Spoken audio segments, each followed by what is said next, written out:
Buenas tardes a todos y a todas. En primer lugar, aclaro que soy profesor de la Universidad de Artes y Ciencias Sociales de Chile, no de la Universidad de Chile.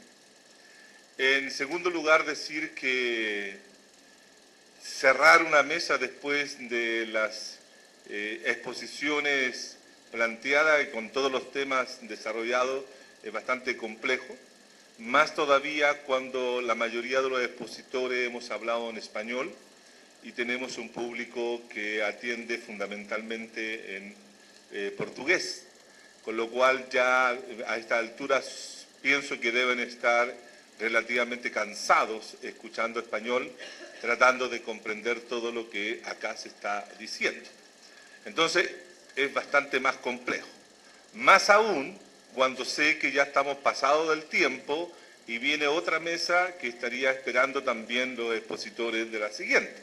Entonces, pobre expositor que le toca al último, ¿no?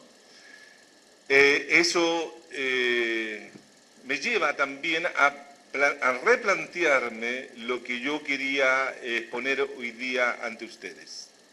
Más que exponer la ponencia que tengo preparada, quisiera hacer unas gruesas reflexiones acerca de las cuestiones principales que aquí se han abordado como objetivo de tratar de introducir algunos elementos de polémica, de discusión, para que la mesa también agarre una fuerza distinta. Yo quisiera partir citando a dos escritores latinoamericanos. Uno brasilero, o brasileño, que es Guimarães Rosa, que tiene un libro que es bastante bueno, que se llama así como El Gran Sertão, Las Veredas, que ustedes todos lo deben conocer, y ahí tiene un protagonista, que es Riobaldo, que en uno de sus pasajes señala lo siguiente: vivir es peligroso.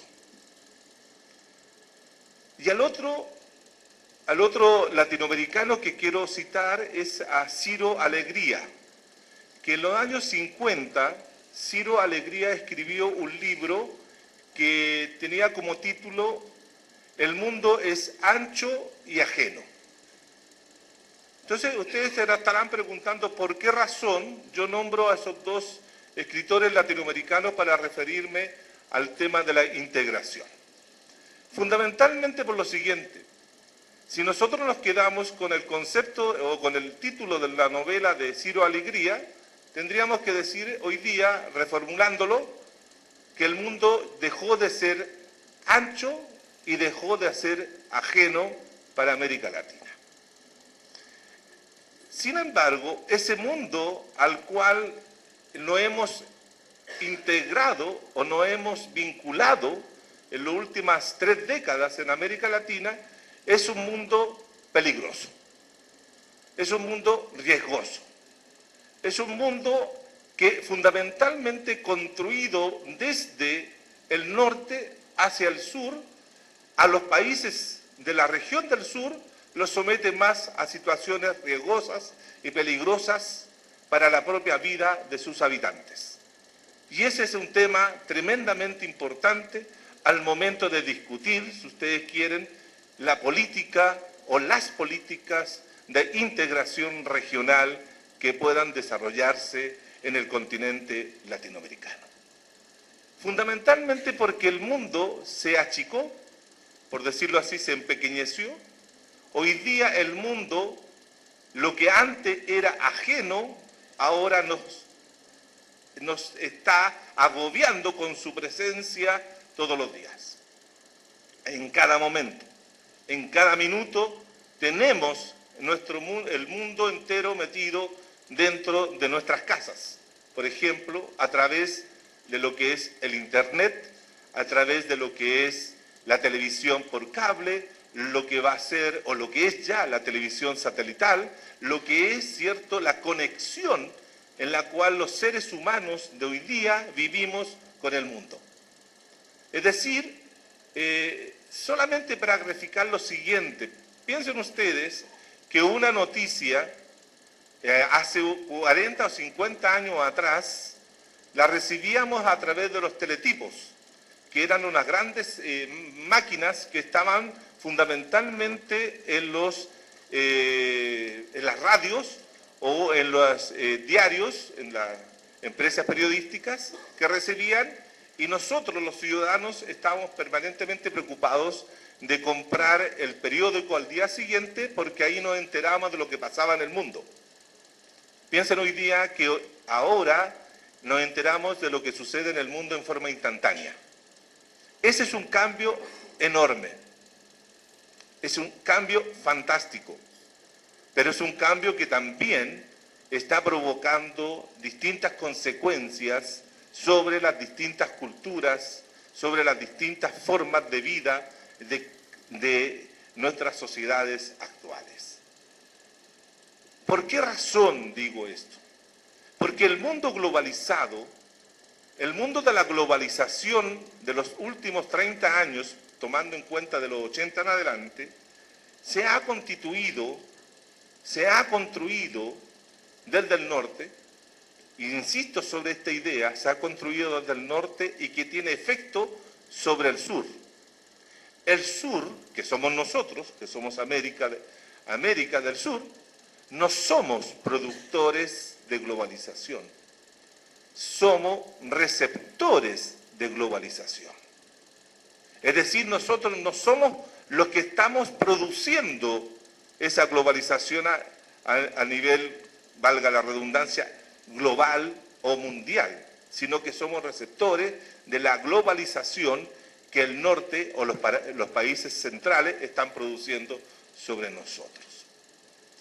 Y este mundo se ordena, si ustedes quieren, fundamentalmente en 5 grandes monopolios. Y esos 5 grandes monopolios no los controlan las sociedades ni los ciudadanos del sur, ni menos de América Latina, sino que esos 5 monopolios están concentrados, están dirigidos, están controlados por los países del capitalismo central. Y esos 5 monopolios, de una u otra manera, constituyen riesgos para nuestra propia convivencia. ¿Cuáles son estos 5 monopolios? Primer monopolio, el monopolio tecnológico. Nosotros, como países del sur, no somos productores de tecnología.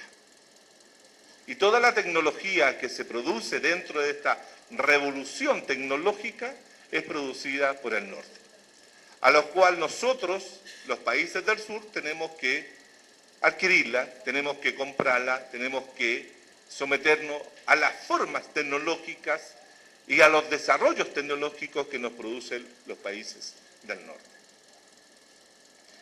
Segundo monopolio fundamental y central para los países de nuestra América Latina, de nuestra América, como decía, ¿cierto?, José Martí. El monopolio de los recursos o de los mercados financieros a nivel mundial. Aquí en la mesa hemos escuchado varias reflexiones acerca de ese tema. Y el tema central, el mercado financiero no lo manejamos ni tenemos intervención los latinoamericanos, ni los sudamericanos, sino que ese monopolio lo tiene y lo controlan los países centrales. Ustedes acaban de ver, o mejor dicho, acabamos de enterarnos de un hecho tremendamente significativo que es una señal que nos dice cómo van a ser las relaciones entre los países centrales, los países que tienen el control monopólico de las finanzas en relación a los países que son dependientes de esas situaciones. El caso de Grecia, desde hace una semana atrás, es demostrativo de aquello. Piensen ustedes que Grecia, cuando recibe el plan de rescate, su presidente, bien o mal, decide tomar una decisión que ese plan de rescate sea decidido no por el gobierno central, sino por los ciudadanos, es decir, por todos y cada uno de nosotros. ¿Cuál fue la respuesta del capital? La respuesta del capital fue no. Eso no lo decide los ciudadanos. Fíjense lo que significa aquello. Significa simplemente que los que van a ser afectados directamente por la decisión o por las fórmulas, por la política de rescate, que son los seres humanos, hombres y mujeres y niños de Grecia, no pueden decidir sobre su destino directo o cercano en el futuro.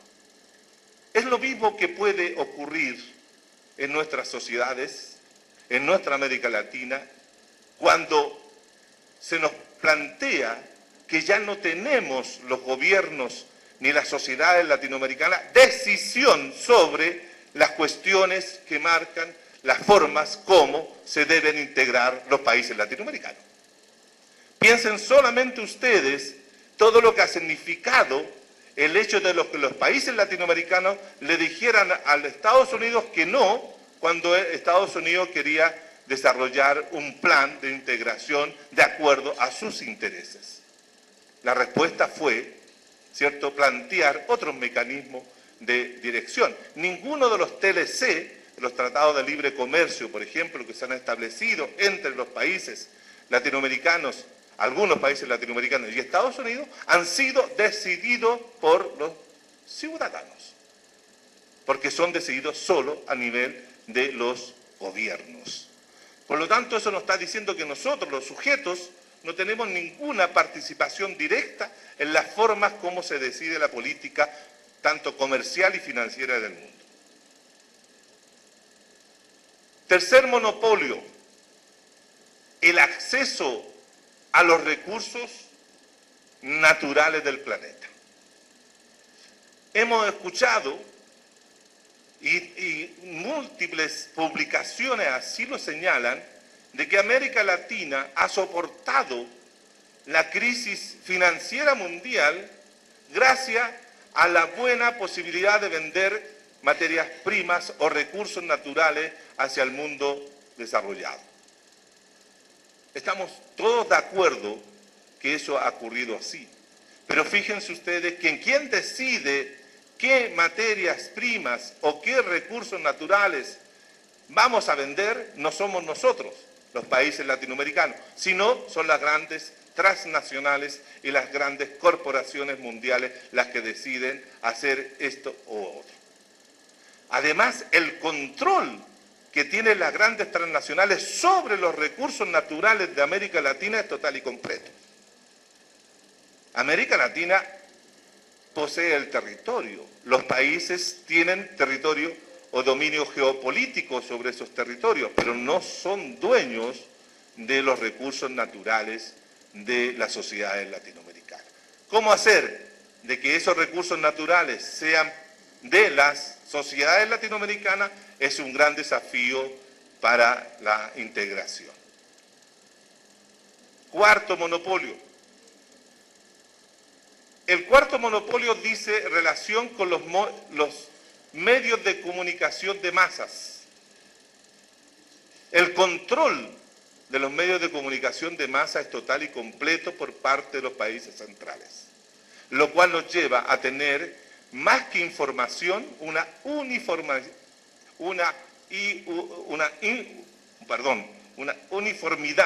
en las formas de comunicación.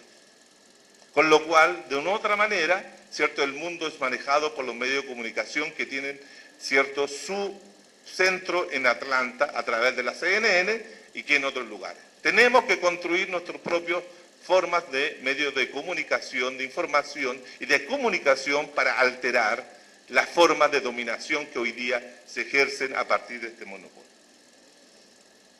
Y por último, el último monopolio que se tiene en este mundo globalizado, del cual nosotros no tenemos ningún control, es el monopolio que tienen los países centrales de las armas de destrucción masiva.